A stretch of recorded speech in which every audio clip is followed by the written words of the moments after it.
오늘은 광복절입니다. 우리나라가 일제라는 일본이죠. 그 당시에 거기에 억압돼 있다가 이렇게 이제 다시 우리나라로 회복된 그런 그 광복의 그 기쁨을 기념하는 절기가 바로 오늘입니다. 이스라엘 백성들도 애굽이라는 나라에 노예로 되어 있었고 바벨론이라는 나라에 포로가 되어 있었고 또한 로마라는 나라에 속국이 되어 있었습니다. 애굽에서 해방되고 나왔던 날이 바로 6월절 출애굽하는 날이고요. 그리고 포로에서 해방되어 다시 이스라엘로 가서 성전을 회복하게 되었습니다. 우리는 영적으로 사단의 종이 되었고 또한 죄와 사망의 종로 타는 인생에서 벗어나 하나님의 자녀로 거듭나게 되었습니다. 그것이 진정으로 뭐냐? 은혜입니다. 우리는 은혜를 받은 하나님의 사람들입니다. 우리가 그 해방된 그 기쁨을 영적으로 맛보고 또 육신적으로 또 더 이상 우리나라가 복음 가진 나라로서 또 사실적으로 올바른 힘을 가진 나라로서 세워져야 될 줄로 믿습니다. 마태복음 11장을 계속 봐나갑니다. 예수님이 그리스도이시기 때문에 그리스도로서 중요한 부분들을 계속 말씀하고 계십니다. 그 당시 예수님 세대에 대해서 예수님께서 이제 말씀을 해나가십니다. 그 세대가 어떤 세대인지, 메시아이신 예수님을 거부한 세대라는 부분을 강조하고 계신데요. 16절부터 19절 짧은 말씀이지만 이 말씀을 통하여 하나님이 주시는 분명한 메시지를 사실적으로 공급받게 되길 바랍니다. 16절을 제가 읽습니다. 이 세대를 무엇으로 비유할까? 비유하건대 아이들이 장터에 앉아 제 동물을 불러 이르되 우리가 너희를 향하여 피리를 불어도 너희가 춤추지 않고 우리가 슬피 울어도 너희가 가슴을 치지 아니하였다 함과 같도다. 이 세대, 그 당시 세대를 아이들이 장터에 앉아 제 동물을 부르는 것과 같습니다. 그래서 장터라는 단어가 아고라이스라는 그런 히브리어입니다. 회집 장소, 공회소라는 그런 뜻을 가지고 있는데요.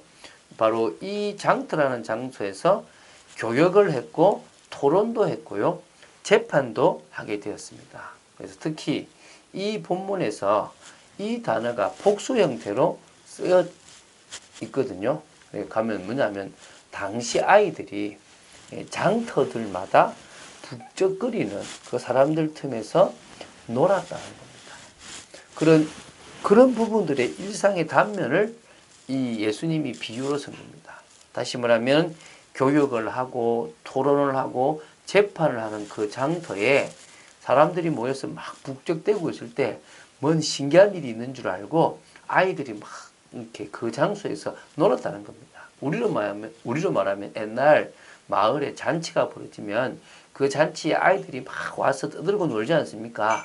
그것하고 똑같은 분위기라고 생각하시면 됩니다. 그런데요, 그때 뭐라 그러냐면 우리가 너희를 향하여 피리를 불어도 너희가 춤추지 않고 우리가 슬피 울어도 너희가 가슴을 치지 아니하였다. 아이들이 자기 동무들을 불러가지고 야, 내가 피리 불 테니까 춤춰. 내가 슬피 울 테니까 가슴을 치자. 이렇게 하는데 피리를 불어도 춤추지 않고 슬피 울어도 가슴을 치지 않는 그냥 동떨어진 다른 걸 말하고 있는 겁니다. 이 비유가 어떤 비유냐 그러면 바로 세례 요한이 와서 회개를 외쳤는데도 그들은 뭐합니까? 오히려 어떻게 한 거죠? 그 회개의 선포와 이 모든 것들을 핍박해버리고 아무 반응도 보이지 않고 그냥 무시해버렸고 또 예수님께서 와서 메시지를 내가 메시아다라고 얘기하니까 오히려 영적으로 완악하여서 그것을 무감각하게 무관심하게 받아들였단 말이에요.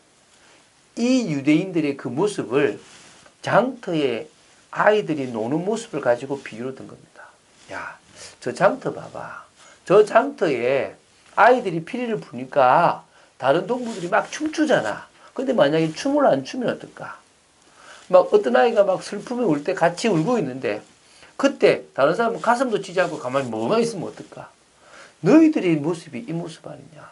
하나님이 지금 세례 요한을 보내서 회개 메시지를 하는데 아무런 감각이 없고 무관심하고 메시아가 와가지고 내가 메시아다 그러는데 영적으로 그 회개도 않고 바뀌지도 않고 오히려 거부해버리는 그 모습하고 다를 게 뭐 있냐?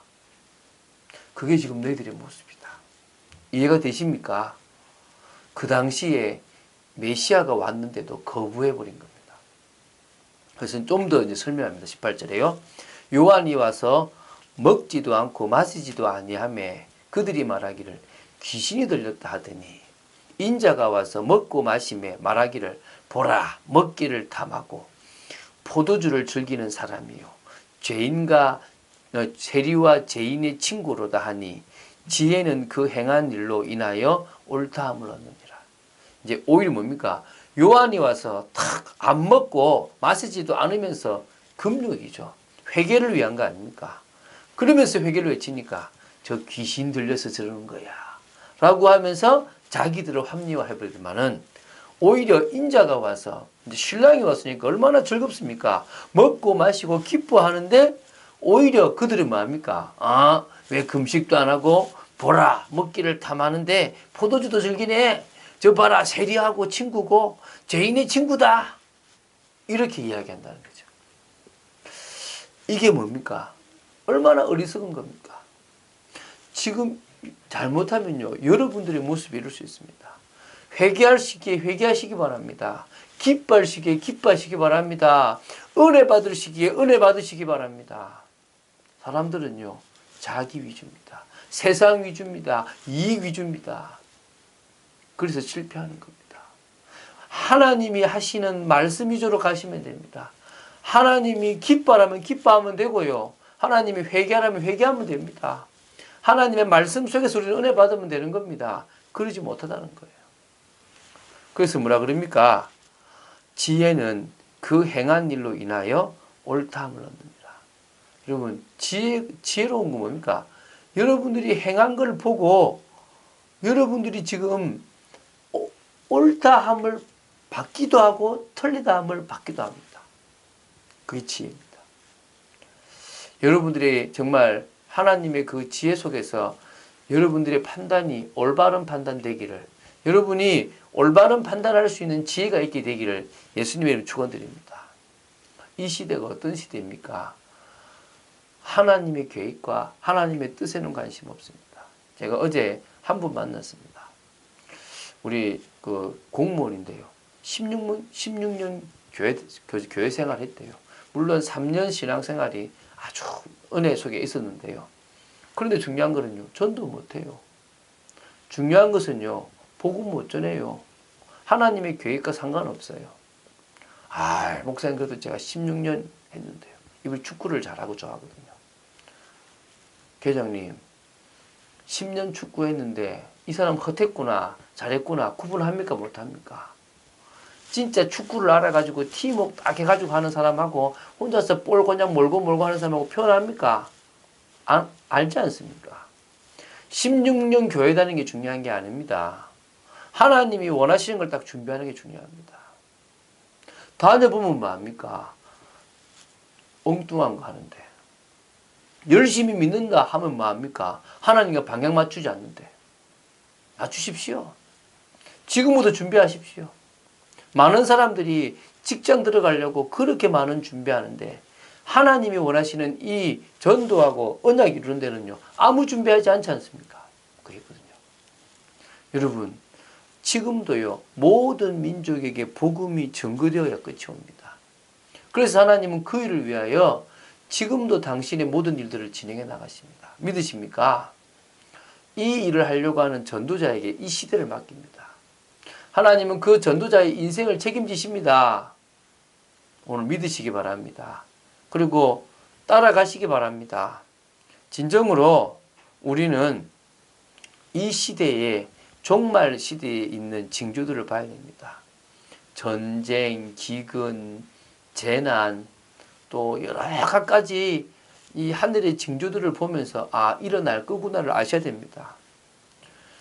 복음이 증거되지 않으면 끝이 안 옵니다. 그러면 거꾸로 복음은 증거되어집니다.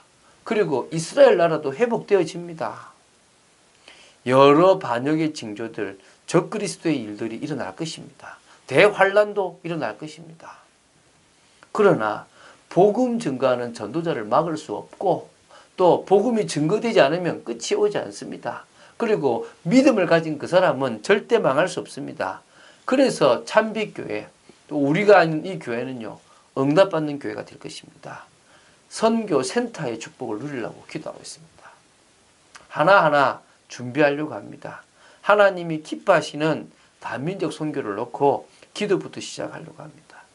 그러려면요, 오직부터 되면 됩니다.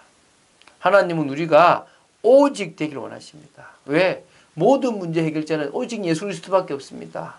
사단의 권세를 꺾는 유일한 이름도 오직 예수밖에 없습니다. 사단은 지금도요, 나 중심, 사단이 만든 세상 중심, 그래서 이 재앙 중심으로 우리를 계속 속여 넘어갑니다. 그래서 우리는요, 매일 먼저 말씀을 딱 확인해야 됩니다. 내가 주님과 함께하는 언약 속에 있는가? 그러면 사단이 우리에게 주려고 하는 것들을 우리는 벗어날 수 있습니다. 우리는요, 지금부터 올바른 기도하면 됩니다. 하나님과 소통되는 정상적인 기도를 시작한다? 그러면요, 하나님이 만드신 진정한 나를 체험하고 하나님과의 깊은 교제가 되어질 줄로 믿습니다. 오늘 쉬시면서 더 은혜 속으로 들어가시고, 또 혹시 오랜만에 친구들이나 아는 사람과 통화하시는 중에 받은 은혜들을 나누는 축복들도 있게 되기를 예수님의 이름으로 축원드립니다. 주는 그리스도시요 살아계신 하나님의 아들이심을 고백합니다. 진정으로 저희들이 이 세대를 보며 그리스도를 거부하고 올바른 신앙을 거부하는 이 시대에 우리는 그리스도를 주인으로 모시고 올바른 신앙을 통하여 하나님의 나라를 이루는 축복된 인생을 살기 원합니다. 저희들에게 은혜를 허락하시고 깊은 기도 속에서 오직의 축복을 허락하여 주시옵소서. 주 예수 그리스도 이름으로 기도드립니다. 아멘.